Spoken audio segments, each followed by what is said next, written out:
The Performance Compensation and Talent Management Committee. And first order of business is roll call. Bill Slayton. Here. Richard Costigan. Here. Richard Gillihan. Here. Dana Hollinger. Here. Henry Jones. Here. Priya Mather. Here. Ramon Rubalcaba. Here. Okay. Thank you very much. It's good to have everybody in attendance. Now we'll move to approval of the timed agenda, and this is, again, a new process that we're doing. It shows a total of 2 hours and 40 minutes. I plan to beat that by a lot, if we can, but it's a good process to allow us to do a little bit of time management. So with that, I'll look for a motion. Motion. Moved by Hollinger. Seconded by Mather. All those in favor say aye. Aye. Opposed? Motion carries. All right. Mr. Hoffner, the executive report. Good morning, Mr. Chair and members of the committee. Doug Hoffner, CalPERS team member. Before the committee today are two items. The first is an action item, agenda item 6, to address some immediate needs under covered positions by the board's compensation policy for executive investment management positions. As you know, we have one position that is vacant as the CFO, and the other, Mr. Iliopoulos has announced he's leaving the organization. So we thought it was appropriate timing to bring these items to you while we'll be doing active recruitments to fill both positions in the coming months. Second item is review of the incentive metrics, and this would take effect if there's any changes to these items for the 18-19 fiscal year. That's agenda item 7. And then I'd like to just momentarily discuss any questions that come up, but we've got a few items that we talked about at the last meeting where we would like to come back in at a future meeting to be determined by this committee to look at other covered positions. But I think the immediate need right now is the ones that are vacant and or to be vacant, and we would sort of defer that and to a time appropriate for this committee's consideration at the moment. With that, I will turn this over to Tina Campbell and address any questions you have, and we lead off with these two agenda items.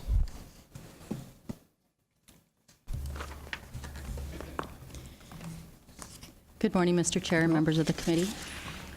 Tina Campbell, CalPERS team member. Wait a minute. I think we do have the action consent items. Correct? Yeah. Yeah, okay. Correct. Action consent. Okay. I'll move back. All right. Moved by Costins, second by Jones. All those in favor say aye. Aye. Opposed? Motion carried. Okay, I don't have any requests to pull the information consent items, so now we'll move to item number 6. Good morning, Mr. Chair and members of the committee. Tina Campbell, CalPERS team member. Agenda item 6 is an action item. Eric Gonzaga of Grant Thornton, the board's primary executive compensation consultant, is here today to present details on this item, and I'll turn it over to him momentarily. Given the pending departure of the Chief Investment Officer and the recent vacancy of the Chief Financial Officer position, it's important that the committee review current salary ranges and incentive opportunities to determine if adjustments should be made to support successful recruitment efforts. Mr. Gonzaga will review comparator data and related salary and incentive options. Comparator data pertains to the comparator group adopted by the committee in 2015 and validated by the committee last month. If adjustments are determined necessary for the CIO and or CFO position, the committee should identify the appropriate base salary range and or incentive opportunity for each one. We would also like the committee to make a decision today regarding the incentive plan design for the Chief Executive Officer position.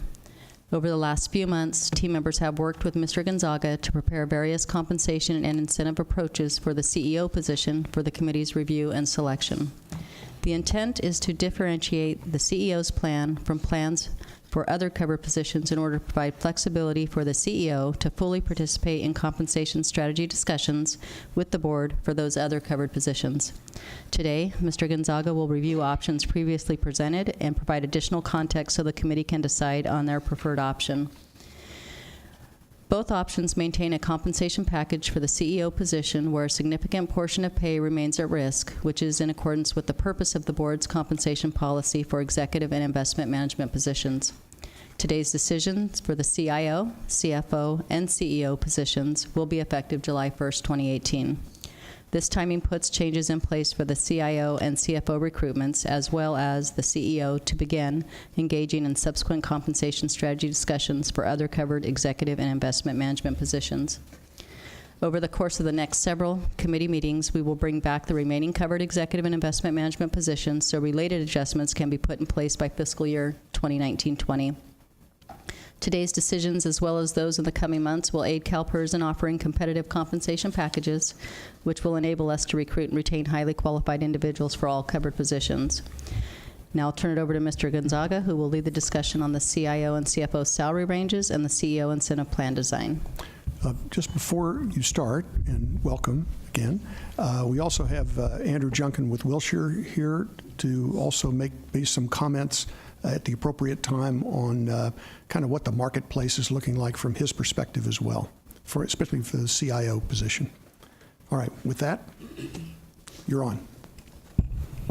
Great. And before I get going, I just want to introduce my colleague here, Eric Mishka, who assists me with all the analysis, and he may have some commentary to add in along the way as well. But, obviously, what we're taking a look at today is, the competitive peer group data for, obviously 2 positions for which you're going to be recruiting for, the CIO and the CFO. And, as we go through this, the primary issue is what's the appropriate salary range? And we have detailed analysis for, both positions that we'll walk you through, in addition to some alternatives in terms of salary range positioning. In addition to just some quick discussion around what we talked about before relative to the CEO's incentive plan design. Now, just in terms of terminology, because I know that this is something easy that folks can get tripped up on easily. You just want to set the ground rules in terms of when we're definitionally. Market positioning is essentially what we're talking about there is what it tends to be the midpoint of the market. And it's spoken within the context of percentiles, which is, okay, relative to a specific peer group, where are we positioned? Are we at the 25th percentile, which is the point at which 75% pay more? The 50th percentile, half pay more, half pay less, or the 75th percentile, a quarter pay more, 75% pay less. The next issue that just to discuss quick would be, okay, what do these numbers mean? Because when you think about total compensation positioning, there's a lot of different ways to look at it. In this instance, probably the most relevant numbers outside of salary would be total cash. And total cash is salary plus annual incentive. Total direct compensation, which we won't spend as much time talking about, but that is something that many of the industry peers offer, or all of them do, which is a combination of salary plus annual incentive plus long-term incentive. The midpoint, we're talking about the centrist, the middle of your targeted market positioning. And median is the same as the 50th percentile. We'll reference that quite a bit. Okay? Any questions on the terms? Okay. Now, one of the things just to point out, when we design, the typical executive compensation plan, what tends to happen is that when you're setting salary ranges, you will have a midpoint, and that could be targeted at the 75th or 50th or 25th percentile of the marketplace. A range is established around that.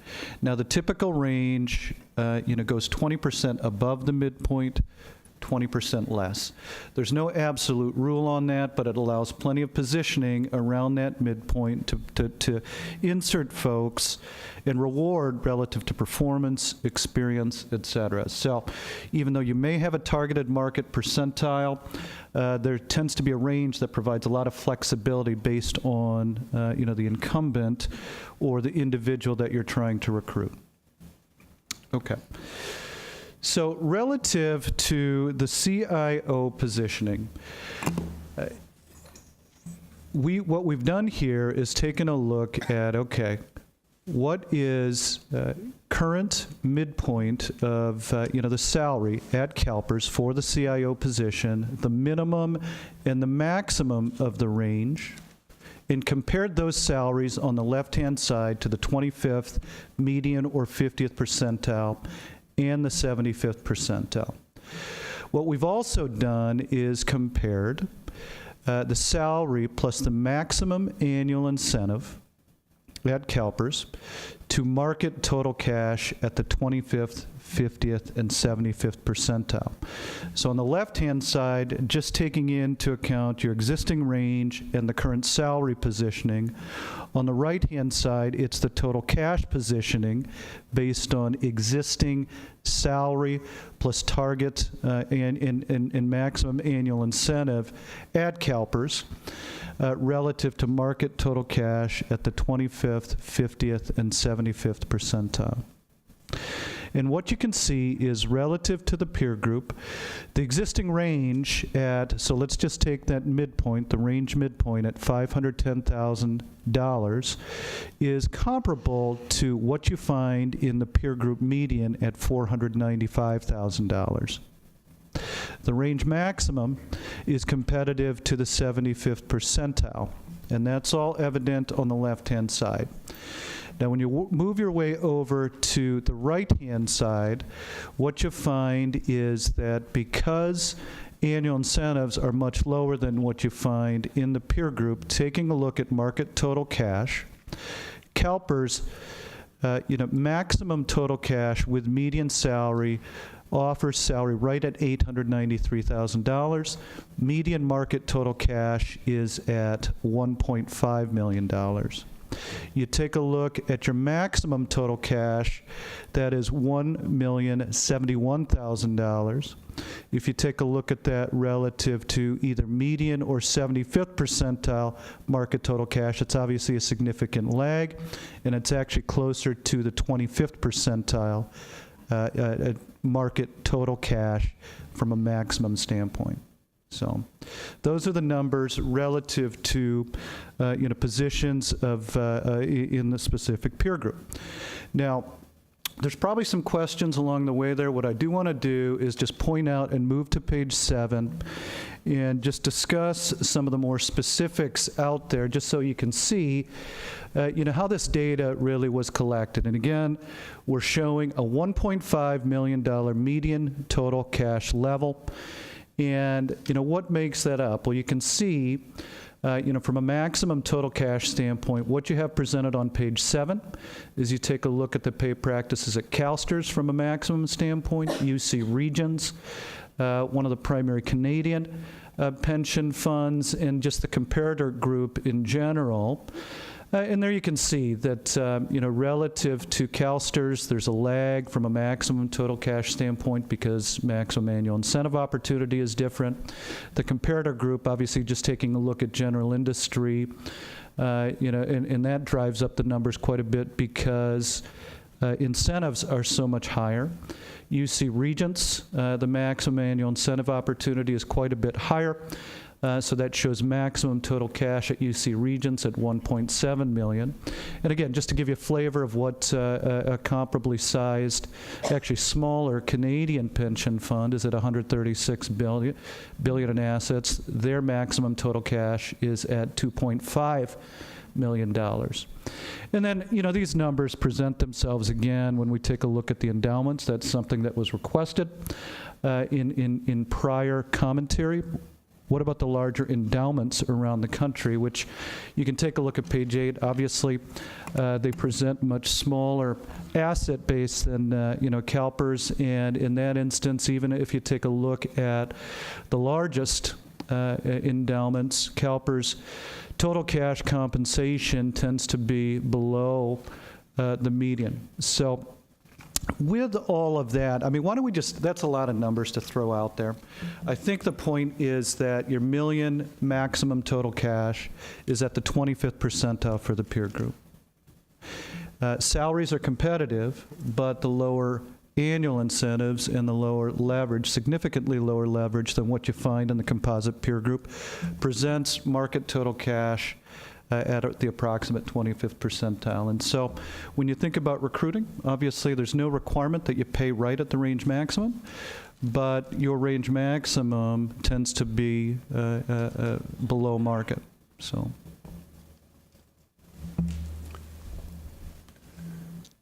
So I just wanted to interject. I forgot to make sure to get on the record the other board members that are here: Alan LaFaso for Controller Yee, David Miller, Rob Feckner, Teresa Taylor, and Margaret Brown. So let the record reflect that. So do you want to go through? I don't have any questions yet. So do we want to go through this, the alternative spreads? Because Absolutely. right now we don't have questions yet from, oh, wait a minute, we do, Ms. Hollinger. Yeah, I also think it's important in emphasizing when we're at the lower percentage point that we are the largest asset owner in the largest capital market. So the magnitude of the job is significantly more complicated, more to administer and oversee.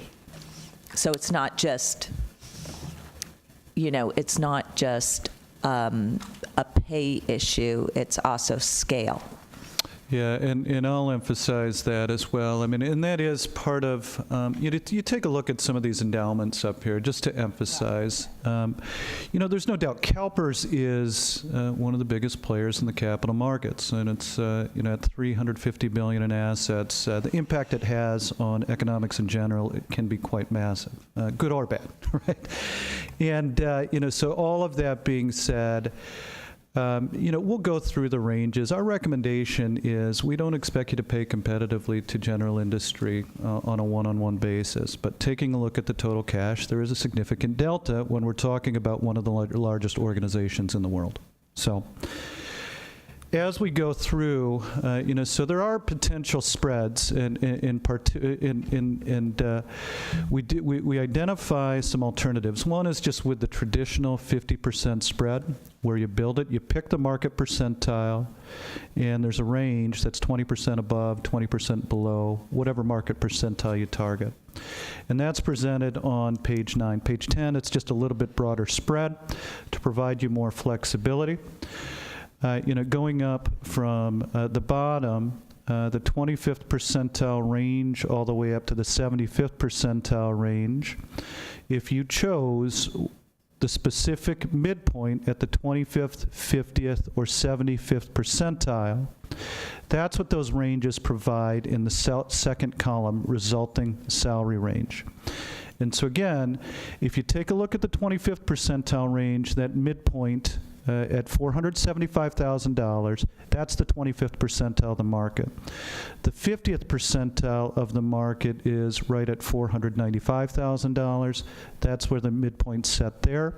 And then 75th percentile, that is at $566,000. And the midpoint, is set accordingly at that point, up or down by 20%.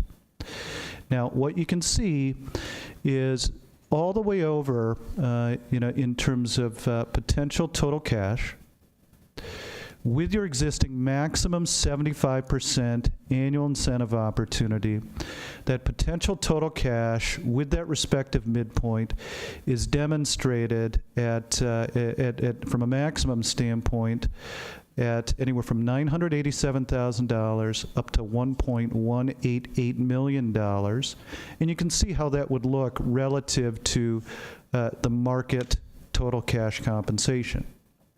And so if you were to adopt any of those ranges, even adopting a 75th percentile salary range, the maximum total cash compensation with your existing salary range would be at $1.188 million.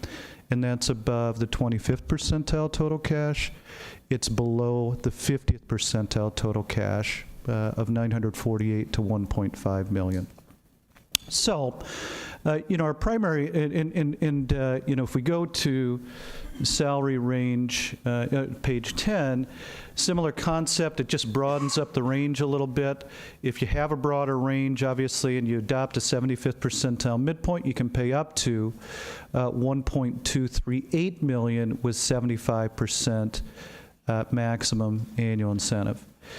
And so I think the thing that we need to point out here is that certainly you should have a midpoint positioned, it tends to be positioned anywhere from that median to 75th percentile. But there may be some other things to consider in terms of getting up to median total cash, which is, again, $1.509 million.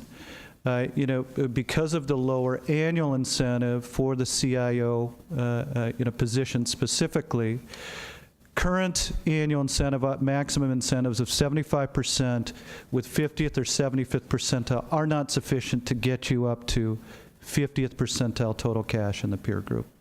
So, but that's what that's what we're demonstrating there, and I'm sure there probably are some questions along the way here.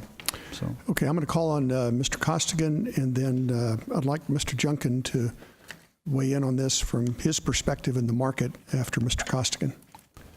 Great, thank you, Mr. Chair. So, excellent report. Just some observations, sort of to level set. When we look at our peer groups, whether it's CalSTRS, UC, then you start rolling in OMERS and others. I mean, I think it's as Mr. Monk said, and I don't know if you had heard Dr. Monk on Monday, one of the arguments he was making is the easiest, where billionaires are mostly minted today, are the area of private equity, not in the founding of companies or in sports. It's really in the management of money. And we have to be competitive in a global marketplace. I mean, we sit here, as we saw in investment committee yesterday, and we talk about being a leader in ESG, focusing on board diversity. We talked about the California report, the California initiative. And I know on one hand, when folks look at these numbers, they see them as considerable. They look at them in the context of a state employee. And I will say, when you actually look at it, and I know we asked you on the peer group, the peer grouping studies are fine, but we're not even looking at some of our outliers. And again, you did exactly what was asked. But when we look at, and it's hard to do an apples comparison with Ontario and OMERS and others, but you look at what their CIO and their chief executives, and I think the New Zealand fund, as I was explaining to someone from New Zealand the other day, you're the size of an asset class at CalPERS, yet their CEO makes significantly more than what our folks make. And so I think as we look at sending the message, and both to our current employees and the quality of talent we want to attract for the future, as Dr. Monk and Mr. Iliopoulos were talking about, I think it is a great start. I would certainly hope, as the rest of the committee would look at the ranges and the spread that we're talking about. Sometimes it's hard to compare us to UC, and I'm not picking on UC, but as I've told you my history with them, and at our last board meeting, these salaries are still lower than what some of the presidents of the hospitals make. It's not even with our CEO pay would be comparable what one of the chancellors makes, and not to say the University of California is not an amazing system. They're not a global investor. And so in the context, Mr. Chair, I think this is a great discussion, great lead. I certainly hope as we go forward, the 75th percentile is a discussion point. It's not an ending point for these discussions, but I would like to know more down the road, potentially at a future meeting, sort of where OMERS is. I understand theirs, where the UK fund is, where New Zealand, and again, I believe yesterday they named their new CEO so we could look at their pay compensation. And potentially just, Mr. Junkin, you know some of this, but talk about that at a future board meeting. So thank you. Okay. All right. Before Mr. Junkin weighs in, I'd like to make sure to get on the record that this discussion and anything we approve today does not apply to our current CIO, Mr. Iliopoulos. So I think that we want to make sure that's on the record, that this is for the next position, not for the current holder of the office. All right, Andrew. Good morning. After my comments last month, spent some time sort of gathering additional data, looking over the Grant Thornton information, and I have a few comments, and I'm not sure that they're in any particular sensible order, so I'm just going to kind of go through them. This job is a really, really hard job. And I think people underestimate it. And I think people mischaracterize what being the CIO for CalPERS means. So having worked with you all for 13 years, I've worked with 4 different CIOs. I caught the tail end of Mark Anson, and then the 3 that followed. You know, it's important to get the right person, and if someone comes in and thinks they're going to be the next Peter Lynch or the next Warren Buffett, or even the next David Swenson, this is not the right job. And what you all don't want to have happen is what just happened in Connecticut, where a new state CIO was appointed and made it 10 days and resigned. That's not going to be a good thing for CalPERS. So just as the process moves forward, I just wanted to set that out, that, and I know that you know it, right? There are 13 very strong board members here who all have well-formed opinions that they can support, and this is not a CIO job where someone's going to come in and lead you all. It really needs to be sort of collaborative. Right now, this is probably pretty bad timing in terms of looking for a CIO in the marketplace, because 3 of the top 5 public fund jobs are open right now. New York City is open, New York State is open, CalPERS is open. Competition is going to be fierce. You've got 2 East Coast jobs, 1 West Coast job. We've seen people talk about, and maybe even Grant Thornton has used this phrase, the green, the gray, and the grounded, as you're trying to grow a public fund staff. You don't want a green CIO, so we can take that one off the table. Grounded, is there somebody that's sort of locked into Sacramento already or close to Sacramento? Maybe, but I suspect you'd probably already know them. They'd probably already be on your radar. They might already be on your staff. So that may leave gray, which would be someone that, to use Mr. Costigan's example, maybe they've been in the private equity business. Maybe they've already sort of established what they need to do financially, and they're looking for a way to give back. But they still are going to look at these comp ranges, and it's not going to be fully philanthropic to take this job. So, not to nitpick on Grant Thornton, I think this is a great page here. The footnote is important. 3% adjustment since 2018. I would say that's massively underestimating what's gone on in the investment business since then. We have just kind of mid-level people that have been out of school 5 years, maybe have MBAs, and we've just kind of recently had a rash where I think based on the unemployment level in the general economy and how things are going in the financial services world, we're losing people to 40% increases in comp. Wow. And they've been, we think well paid for what they've done. People just have decided they're going to pick them off. I'm not saying you need to increase the CIO position by 40%, but just to give you some reason, some background to why I think that 3% increase may be a little bit on the conservative side. One other point, some of the information in looking at what drives performance for CIOs. There's a Mercer study out. It's, again, focused on foundations and endowments, but again, I think you're competing there. The comp ranges, the comp structure, they're probably all sort of converging. 100% of endowment and foundation CIOs in that particular study, which was like 80 organizations, had incentive compensation. So I know there's been some discussion about should there be incentive compensation, should there not be. I think generally in the market it is expected. And what drives compensation? Is it performance or is it the size of the organization? It's the size of the organization. So as the largest public pension fund in the US, that probably indicates you're going to need to be near the top end of the range to get the top talent. It's not so much driven by performance. So I think I covered everything, hopefully in a reasonably sensible way. I'm happy to take questions. I'm not going to try to pin a particular number on the position. I think they're much more equipped to do that than I am. But I think to Mr. Costigan's point, that 75th percentile range, if you believe, as I do, that 3% number is pretty conservative, I think that's kind of where you need to be thinking. Okay. Ms. Hollinger. Yeah. Do we know, Andrew, you mentioned New York State, New York City. Do we know what they're paying? New York City massively underpays people. I think the outgoing CIO there was an article a couple of years ago that talked about how he fought to increase comp throughout the organization. He had left, he'd retired from a large asset management firm, and I think his comp was kind of 250, 300 after that. Okay. So they're going to have some challenges, in my view. That CIO job may be one of the few that is harder than this one, because they have 5 different boards that all report into one Bureau of Asset Management. So it's maybe not 5 unique portfolios, but it's not one either.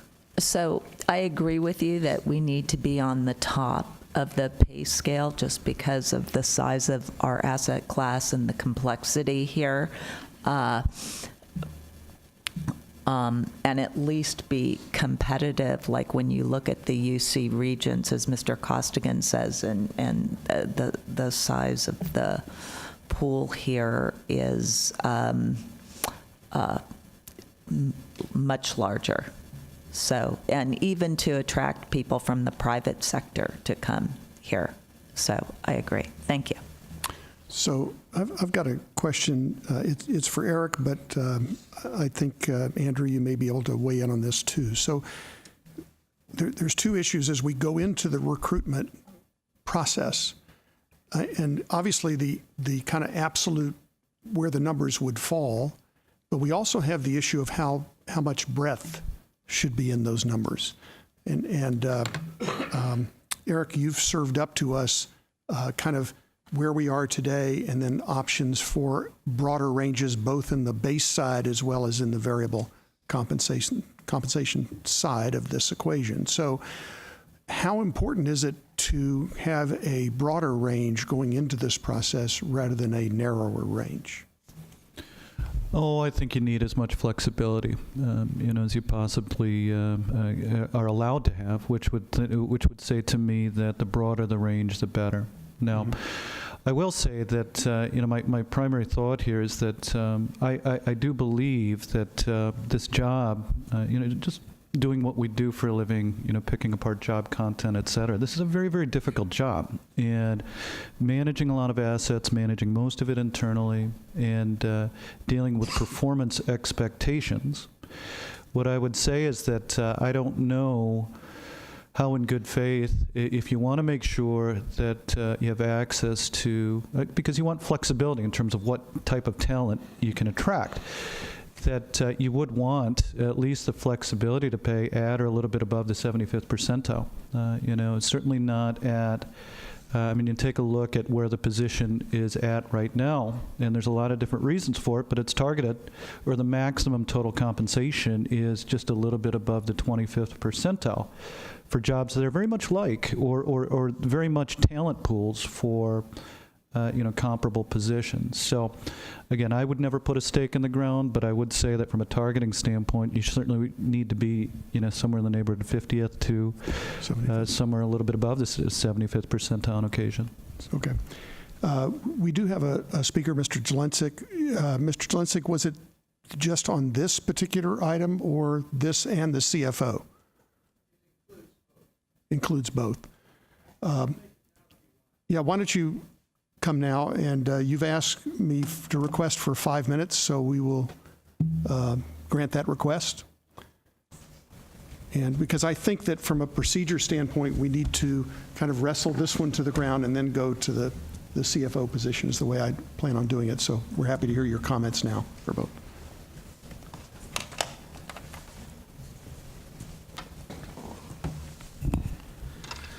Hi, I'm J.J. Jelensik. I'm speaking for myself. This agenda item has a number of embedded questions. One of them is the peer group. And, so the question is this the right peer group? And quite frankly, I don't know. It's reasonable. It's clearly not wrong. But is it really the right one? Rich raised a couple of issues or a couple of organizations that aren't included. Should they be? But as I said, it's clearly not wrong. It may not be the right one. On the issue of compensation, one of the things you need to grapple with is, what do you want? When the board hired Joe Deere, it made a positive decision that at that point it was more interested in management skills than investment skills. I got censored when I expressed my opinion on when the board hired Ted Aliopoulos, so I won't repeat my comments, but I haven't seen anything that's changed my opinion. If you want management skills, pay for management skills, not investment skills. If you want investment skills, recognize that that's what you need to pay for. I am and have argued that I want my chief investment officer, he emphasized investment for the benefit of the transcript, to be an investment person. If that is not what you want, then you, quite frankly, surveyed the wrong group. You should be surveying management groups within that peer organization rather than investment. The rest of these really apply to across the whole board, and that is pay for the job you want. If you want top-level skills, you need to pay for it. You do not need to pay the full freight because you offer certain things that are not generally available. You offer the ability to provide public service, which people actually value. You offer a defined benefit plan, although quite frankly, with Pepper, it's not as good as it used to be for new hires, but it still is a attractive plan. You get to sleep in your own bed most nights, which in the investment business is a luxury. And you don't have to raise money, which is something that a lot of investment people just flat out don't like. So you don't have to pay the full freight, but you can't be at the bottom quartile. If you want bottom quartile skills, then you can pay less. But you really need to think about what you want. On incentives, incentives should not be paid for doing your job. Your paycheck and not getting fired is what you get paid for doing your job or demoted. The current practice of paying bonuses for almost doing your job, quite frankly, is nuts. Bonuses should be paid for going beyond, for truly superior performance. And it's also important to think about what it is you are incentivizing. Be careful. You will get what you provide incentives for. Is that really what you want? If you get what you have created the incentives for, would you look at yourself and say, we were successful? That's what you need to think about. And you have the power and the authority to do this. I encourage you to use that authority, protect the interests of the fund. And if I may, just a brief comment on PE from yesterday. There's a lot of dry powder out there in the GP world, including your dry powder with the people you have funded. Part of the reason it's there is GPs can't find good investment opportunities in this market. If you want more PE, you can get it by paying up, but I certainly wouldn't recommend it, and it would tend to drive down lower returns. So I thank you. Okay. Thank you, Mr. Jelinczyk. Mr. Costigan. Questions? I don't see any other questions right now. All right, Mr. Chair, since again, I want to thank Grant Thornton for the excellent presentation, and also to our HR staff and to Mr. Hoffner for their work. With that, I would like to make the following motion, and if the board members would look at, it's going to be on slide 9.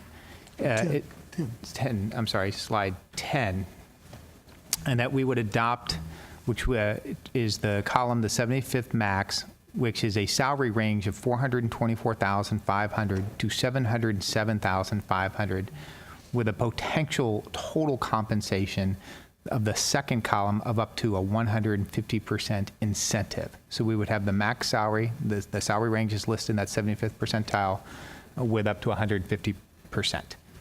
Second. Okay, the motion's made by Mr. Costigan, second by Ms. Hollinger. I had a hunch the next person was going to press the button would be Mr. Gillihan. Substitute. Why am I not surprised? Thank you, Mr. Chair. I just want to say again for the record that we're making adjustments to salary ranges when we have zero evidence that we're going to have any issues recruiting or retaining qualified individuals for this position. And for that, I'm going to be a no vote. All right, Mr. LaFaso for Controller Yee. Thank you, Mr. Chair. Sorry, I'm subbing for Ms. Paquin. Sorry for my catch-up. Can you explain the difference between the 75% salary and the 150% incentive? I didn't understand the distinction between those two. Yeah, currently the maximum incentive is 75% of salary. And so the difference between the two, just to show you alternatives in terms of how to make up the delta relative to market, is we're showing a 75% maximum annual incentive payout. The column over is 150% payout, 150% of salary payout. So. Okay, perhaps I should ask Mr. Costigan. You said 75% of salary, 150% of compensation. I don't understand that. Just a minute. Can you press your... Do you want to answer it? Yeah, I think what we're talking about is, what the motion is the top line on page 10, 75th percentile, and the column dealing with the incentive being set at a range of up to 150% of salary, of max salary. I'm sorry, my apology. I conflated percentile with incentive. My apologies. Okay. I did want to reiterate a comment that Ms. Paquin made on behalf of the controller last month, expressing greater comfort with the 75% incentive. That's the current position of the controller's office. Okay. Thank you. Ms. Mather. Yes, I do think, based on conversations I've had out in the marketplace, I do think we need to significantly increase the compensation structure for the CIO. And however, I would just want to say that if we do approve 150% of salary incentive, then I agree with some of the comments that Mr. Jelinczyk made, that really does, to achieve that level of compensation really does require extraordinary performance. And so we will need to make sure, or the CEO will need to make sure that to achieve that is a very high bar. So I'm comfortable with setting that as the max total, but obviously the devil's going to be in the details. Yeah, I just want to comment that I agree with particularly Mr. Jelinczyk's comment that you don't pay incentive for doing the job. That incentive has to be tied very closely to performance. And I think what I see in this motion is giving the ability in the search process to create as much flexibility as possible. It doesn't mean you're going to pay that. That's a function of who gets interviewed and what their skill sets are and how good a match they are, and our assessment of the CEO's assessment of their ability to do the job and advance the mission of CalPERS. Mr. Jones. Yeah, thank you, Mr. Chair. Yeah, I could support the motion because as has been indicated, this is going to be very competitive, not only from a compensation, but also location. I mean, people like to go work in New York. They like to go work in San Francisco. So we have to have also in our minds about location in terms of attracting candidates. And the nature that was Andrew mentioned about the vacancies in New York and other places is going to be a very competitive landscape. So, and that's not to mention that I understand that there are some sovereign wealth funds that have vacancies. They're going to also be maybe willing to travel outside the country. And so we are also going to be competing in that marketplace also. So I certainly could support the recommendation. Yeah, Yes, Mr. Hoffman. Just want to make one comment. Under current policy, we have a 50% target. And so I wanted to see, the discussion right now has been about a 0 to 150. It doesn't reference a target within that policy or that proposal. So I just wanted to bring that to the committee's attention. Effectively, the positions that are in play and discussion in the current policy are all set at sort of a 2/3 of whatever the target is, or whatever the max is. So I just wanted to bring that to your attention, if that's something you want to address or not. I noticed some of the comparators do not include that. Ms. Mather. I guess I would suggest that that would be something that is maybe more appropriate for the CEO to determine what she thinks the appropriate target is, and that we'll just set the range and leave the target unspecified. That would be my suggestion. So just currently, the policy calls for the board to make that decision. So that's a change we would have to make in the policy or agree upon, or, I suppose you could delegate that to the CEO? Actually, we were just having a sidebar, so that's what I just want to clarify. If we don't take action on what Mr. Hoffner just raised, that 50%, that targets is the current policy, would stay as the policy to the new numbers. And what Ms. Mather, and I agree with what Ms. Mather is saying, is that we should move that authority to the CEO and let the CEO make that determination. So I guess the question, Ms. Campbell, is this an item that we should take up at our next meeting? Or do you need a decision today on the targets?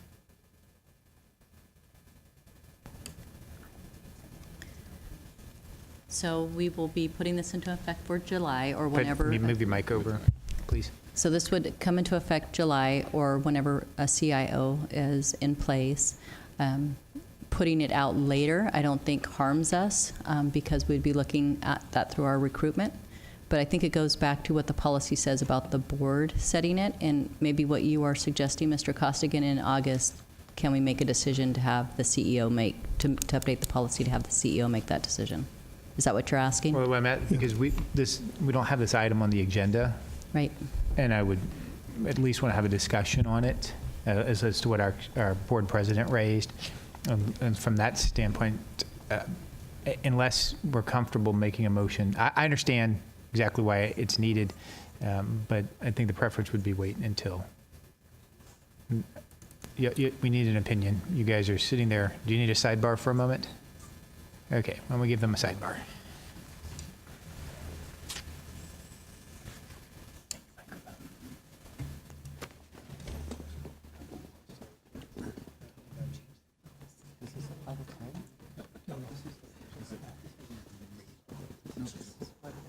Is it clear in the action if it doesn't? I stated it. This discussion is not.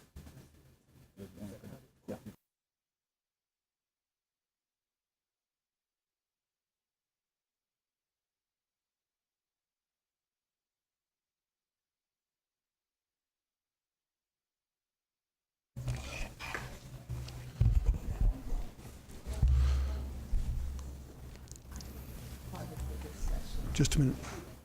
Just a minute. Mr. Jones. Yeah, thank you. Yeah, just looking at the presentation, we are dealing with targets here, so why couldn't we make a motion about targets? I mean, it's right before us. Yeah, to delegate it. Yeah, so we conferred and talked to legal, and they said you guys could do that today. Okay. I mean, that could be a part of the motion. I'm glad I'm agreeing. All right, let me ask the Yeah. So let you me wanna ask the modify- maker of the motion would accept that as a friendly amendment to the motion, the delegation. Oops, just a minute. Yes, I'd be happy to make the amended motion as well. All right, and Second. Ms. Hollinger? Second. Yeah, are you okay with Yes, that as an yes. amendment? Okay, so we'll just accept that as part of the motion, that delegation of that aspect of the compensation. Is that okay, Mr. Hoffner? Does that work for you? So you're delegating that to the CEO is what I heard, To the right? CEO, right, correct. Okay. I see no further requests to speak. Does everybody understand, or do we need to repeat the motion? I don't see anybody raising their hand, so I think everybody understands the motion. All right, all those in favor say aye. Aye. Opposed? No. Note Mr. Gillihan as a no. Motion passes. All right, now we'll move to the CFO portion. And Eric, you're on again. Great. So, using the same, comparisons made prior, we compare CalPERS CFO salary relative to the market on the left-hand side, and then total cash compensation on the right-hand side.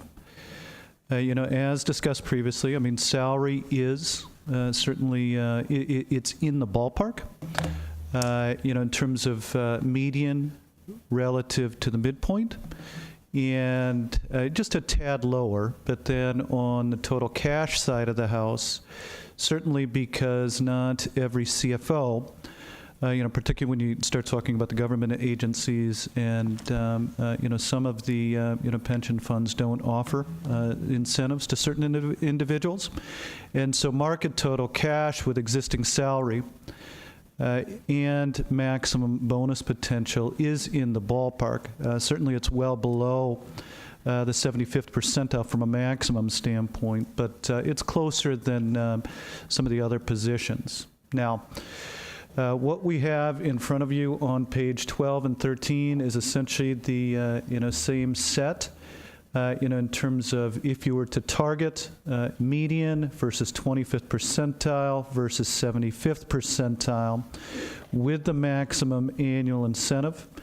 And, as you can see, if you were to take the midpoint and move it to the median of $290,000 with the maximum annual incentive, you would have just moderately above the 50th percentile total cash compensation. However, at the 75th percentile level, you'd still be below just because, of course, those individuals that provide incentives to their CFO tend to be pretty aggressive and more aggressive than the 40% maximum that you have in front of you.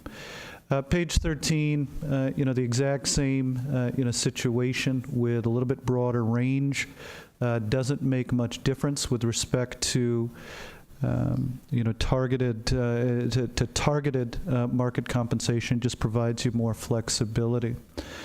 So I think the overall synopsis here is that the salary lags market by a little bit. The current annual incentive or maximum annual incentive is competitive for about half of the peer group. The other half, they may be organizations that don't provide annual incentives, which tends to leave probably target cash right now closer to the 50th percentile, but or a little bit below the 50th percentile, but maximum total cash a little bit above the 50th percentile.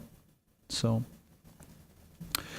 And so in terms of our recommendation, again, I mean, just keeping consistent with, prior practice, I think that the decisions you make here may help create a roadmap on decisions to be made going forward.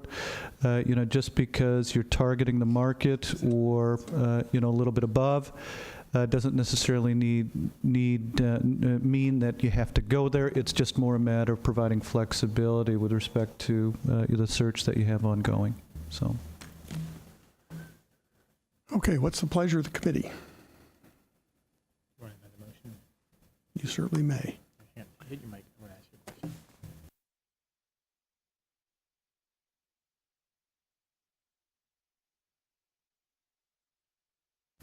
All right, so Just a second. Mr. Costigan.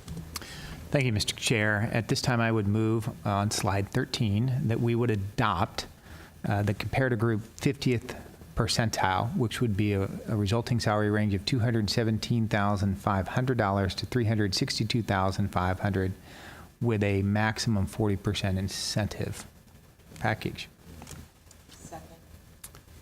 Okay, motion from Costigan and a second from Hollinger. Any further discussion on the motion? Seeing none, all those in favor say aye. Aye. Opposed? No. Note Mr. Gillihan is a no. Motion carries. All right, now we'll move to, still with this item, the CEO position revised incentive plan design. Sure, and this goes back to conversations we've had at the last couple of meetings now. And what we wanted to cover is obviously just the recognition that any good incentive plan, of course, relies upon the CEO as one of the individuals, to drive the strategic objectives. In its best practice to get input from that CEO and recognizing the limitations. What we're recommending is you can still have a very powerful executive or just overall incentive compensation plan. If we which allows for CEO input if we do something just a little bit different for the CEO. In prior conversations, we had two recommendations. One is, come up with, maintain the architecture of the existing incentive plan that we put into play a couple years ago now, and just come up with some different metrics. And it's still outcome-oriented and for the CEO. The alternative was to come up with a more discretionary approach whereby you're taking into account the CEO's overall performance evaluation on a more qualitative basis as opposed to the traditional outcomes that are used for the executive incentive plan. My preference would be the second approach, primarily from the standpoint that you always want to, you never want to, come up with too many different sets of goals because that can encourage a little bit of misalignment. As opposed to your ability to evaluate on a discretionary basis, it doesn't lock you into any specific goals that unintentionally or not may be different than for the executive team, but allows more kind of qualitative facts and circumstances evaluation while still allowing, ultimately, which is the most important thing, the ability for the CEO to deliberate, engage, and help decide what those objectives should be for the rest of the executive team. So I've been, as chair, I've been wrestling with this for the last couple of months, thinking about how to construct this and what's the best solution for us. I have come to the conclusion that, in my opinion, having specific metrics is the right way to go for the CEO, to hold the CEO accountable for the results we want to achieve. If I look at the current metrics, it's actually a pretty good set of metrics for what we're trying to accomplish, and they've worked pretty well to date. I think this ties with agenda item 7. They kind of tie together. And I'm going to ask if there's not objection by the committee to defer item 7 to a meeting that we would hold in August. Because I think we want to talk about whether we should be delegating the metric design for the CEO's direct reports to her, rather than for us to be imposing those. So that kind of potentially changes the dynamics. And I think there's some legal work to do and some preparatory work to do before we're ready to have that discussion.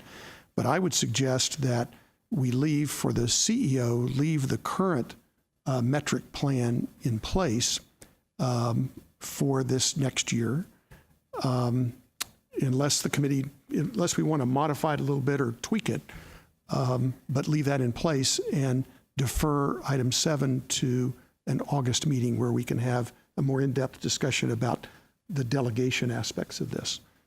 So the question is, does it require a motion on the first part of this, of leaving the CEO's metrics in place for the next year? Is that what you're looking for at this point? Yeah, so I probably would have Mr. Gonzaga weigh in first before we answer that question, and then what he has to share, then maybe you'll still want to know the answer from us. All right. Mr. Jones, do you want to hear from him first, or you want to? I just wanted to. Just a second. Go ahead. Yes, just addressing the tweaking concept. I would oppose tweaking it and then come back and discuss it again in August. Right. I'll just prefer your first comment of wait. Just leave it as it is. Okay. Mr. Gonzaga. Yeah, so my perspective is just driven by this whole, the overarching concept is alignment. It is always good to make sure a couple things. One is that the executive team is aligned in terms of what they want to achieve for the organization, because I think, as Mr. Jelensik very well put, what you measure, those are the outcomes that you're going to move towards. So ultimately, we just want to make sure that the entire executive team is aligned in terms of making strategic decisions. They're balancing the right things organizationally as opposed to divisionally. So all of that being said, what we're looking at here for the CEO specifically is, certainly ideally what we'd say is that the goals and the organizational outcomes should be the same for the executive team versus the CEO. Now, recognizing all of that and some administrative difficulties in terms of engaging the CEO and what should the right goals be, our recommendation is really based on the fact that we know that the CEO is, can help drive, under the construct that we proposed, can drive what the right strategic and organizational outcomes are. And whereas, and that will keep everybody aligned. And so our recommendation is really one based on, kind of compromise, saying how can we get the CEO engaged in terms of setting these goals? And therefore, that's the recommendation at hand in terms of more qualitative perspective. But we do believe, however, that outcomes are good and organizational outcomes are good for the senior leadership team. So, okay. Ms. Mather. May I suggest, and I would be interested in hearing if the team has any concerns about this, but may I suggest that we would also defer this decision about the CEO's plan design to August. I don't think that's only 60 days past the start of the new fiscal year, and that we consider both of these two issues. And that way we can bring back the structure, the incentive plan that we currently have in place, just to review it one last time. And if we have any changes we wish to make, we can make them at that time. But perhaps just deferring both the decisions to August. I think the place would still run for 45 days. I don't think it's going to, right? So, comments? Yes. So I think just the one thing to consider is that if we don't do anything, take any action today, that the CEO and her direct reports will still have the same for the 45 days, 60 days. Right. And things can be backdated, things can be changed. It gives everybody time to think about what your question is and how to bring that back and how it could look differently. Okay. Whether we adopted the metrics on hers, left them on theirs, did something differently for her, maybe bring back some ideas around that in the future meeting. Sounds like August. Good. Okay. I think without objection, that's what we'll do. All right. And then so this item plus item 7 would come back in August.